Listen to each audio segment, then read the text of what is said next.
DIG, IG इन्हीं नौजवानों ने बनना है, ये सूबा इन्हीं का ही है। छोटी सी सियासत की खातिर अगर मायूसी की बात करेंगे तो बड़ा ही गैर मुनासिब होगा। जनाब स्पीकर साहब, इसी सूबे के और इस जो हम आज इस शहर में बैठे हुए हैं, जो जो ट्रैफिक का एक बहुत बड़ा एक इशू है, जो एक बहुत बड़ा एक मसला बना हुआ है। 20, 21, 22 में जो प्रोजेक्ट शुरू किए गए थे वो सारे स्टक चल नहीं रहे थे। हमारी गवर्नमेंट ने आते ही उस पर स्टैंड लिया। हमने उन्हीं कॉन्ट्रैक्टर्स को कोश किया, उन पर सख्ती की। उनमें बहुत सारे हमारे प्रोजेक्ट्स हैं जो अल्हम्दुलिल्लाह कुछ तो कंप्लीट हो गए और कुछ आने वाले दिनों में इंशाअल्लाह ताला कंप्लीट भी होंगे, जिसमें मैं ख़ास तौर पे ये गाई खान चौक का जिक्र करूँगा। कस्टम का जो फ्लाईओवर है, ये दोनों फ्लाईओवर हैं जो बिल्कुल इन पर काम रुका हुआ था। हमारी गवर्नमेंट के आने के बाद ख़ास तौर पे CM साहब ने इस पर कई मीटिंग्स की है और उनके डायरेक्शंस और उनके इंस्ट्रक्शंस के मुताबिक हमने बार बार विज़िट किया और अल्हम्दुलिल्लाह मैं समझता हूँ कि गाई खान चौक अगले 1-1.5 महीने में कंप्लीट हो जाएगा। इसी तरह और बहुत सारे जो इस शहर के जो रोड थे, जहाँ पर इश्यूज़ थे जो कंप्लीट नहीं हो रहे थे, वो भी कंप्लीट होने को हैं। हमने अपने डिपार्टमेंट में जनाब स्पीकर साहब बहुत सारे कुछ इस तरह के कॉन्ट्रैक्टर्स थे जो उन्होंने मुख्तलिफ़ जगहों पर स्कीमात तो अपने प्रोजेक्ट्स तो उठाए थे लेकिन काम नहीं कर रहे थे। पहली दफ़ा मैं समझता हूँ कि CNW की हिस्ट्री में हमने कोई 35 के करीब जो मुख्तलिफ हैं उनको ब्लैक लिस्ट किया। 2 इंश्योरेंस को हमने ब्लैक लिस्ट किया, उसका हमें बड़ा फ़ायदा हुआ। उससे जो बाकी जो लोग थे उन्होंने अपने कामों को दोबारा स्ट्रीमलाइन किया और अपने प्रोजेक्ट्स को दोबारा स्टार्ट किया।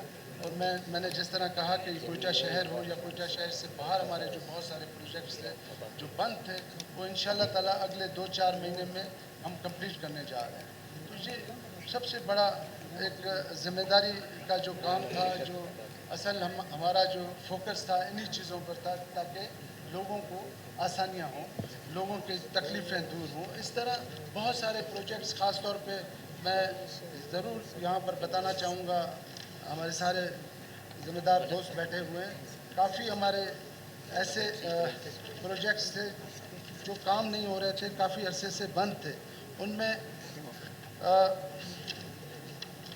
जो स्टक थे बिल्कुल, उसमें तुरबत मंद रोड था, पंजबूर था, गिचिक आवारान रोड, नाग दरगई, शबोजई, तोनसा रोड, अपना तली, चमालिंग, कोल्लू, बारखान, रखनी और बहुत सारे ऐसे रोड थे जो बिल्कुल उनके काम नहीं हो रहा था। इंशाअल्लाह ताला आने वाले दिनों में दोबारा हम काम स्टार्ट कर रहे हैं ताकि बलूचिस्तान का जो रोड इंफ्रास्ट्रक्चर है उसको हम ठीक कर ले जाएँ।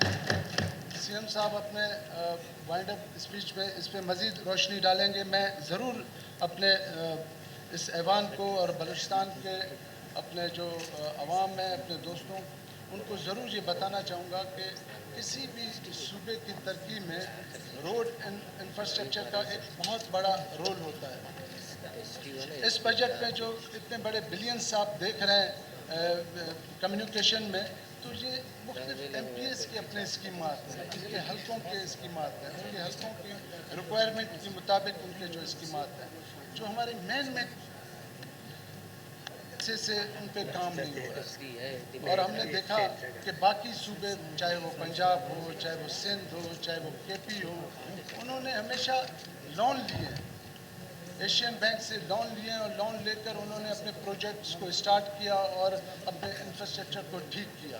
तो इस दफ़ा हमारी भी ये कोशिश होगी कि हम इस डिज़ाइन पे जाएं और इसके लिए अल्हम्दुलिल्लाह हमने अभी एक टेंडर्स भी की, कंसल्टेंट है, ओपन टेंडर किया है कि अच्छे लोग आ जाएं और एक अच्छा हमें इस पर काम करके दे दें, वर्किंग करके दे दें, ताकि हमारे पास एक पूरा एक मैकेनिज़्म आ जाए, एक समरी आ जाए। तो उसके बाद हम इंशाअल्लाह ताला ADP में जाएंगे और बलूचिस्तान के, क्योंकि इस PSDP में अगर बलूचिस्तान के रोड इंफ्रास्ट्रक्चर को ठीक करने जाएंगे तो इसमें कई सदियाँ लगेंगी, क्योंकि हर किसी की अपनी अपनी प्रायरिटीज़ हैं।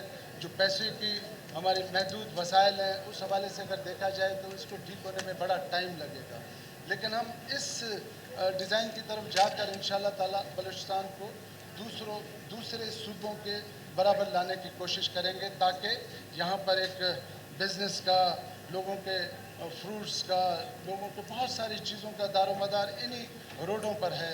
इसका अपना एक तरीक़ेकार है, उस तरीक़ेकार को अडेप्ट किया जाए तो वो ज़्यादा बेहतर है।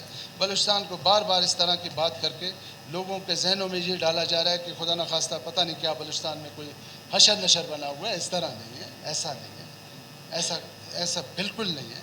बलूचिस्तान अल्हम्दुलिल्लाह लॉ एंड ऑर्डर की भी सिचुएशन इतनी बुरी नहीं है जिस तरह पेश किया जाता है। ज़रूर है, कोई इसमें दो राय नहीं है, चीज़ें ठीक नहीं है, इसमें भी दो राय नहीं है। इस तरह भी नहीं है कि खुदा न खास्ता मैं और आप अपने घर से भी नहीं निकल सकते, मैं और आप इन शहरों पर सफ़र भी नहीं कर सकते। तो चीज़ों को ठीक करने के लिए ज़िम्मेदारी के साथ देखा जा रहा है, ठीक किया भी जा रहा है। तो थोड़ी सी मेरे ख्याल में सारे सीजनल पॉलिटिशियन यहाँ पर मौजूद हैं, दहाइयों से यहाँ पर बैठे हुए हैं, इनका बड़ा कंट्रीब्यूशन है। तो थोड़ा सा उस ज़िम्मेदारी को भी देखें। मेरी ये गुजारिश होगी कि बलूचिस्तान को मेहरबानी करके बहुत हमने एक दूसरे के खींचातानी में इस नुकसान अल्टीमेटली बलूचिस्तान का ही होता है। मैं आखिरी बात, दो बातें करके अपनी बात ख़त्म करता हूँ। अल्हम्दुलिल्लाह जो सबसे बेहतर जो दो डिपार्टमेंट्स जो आते ही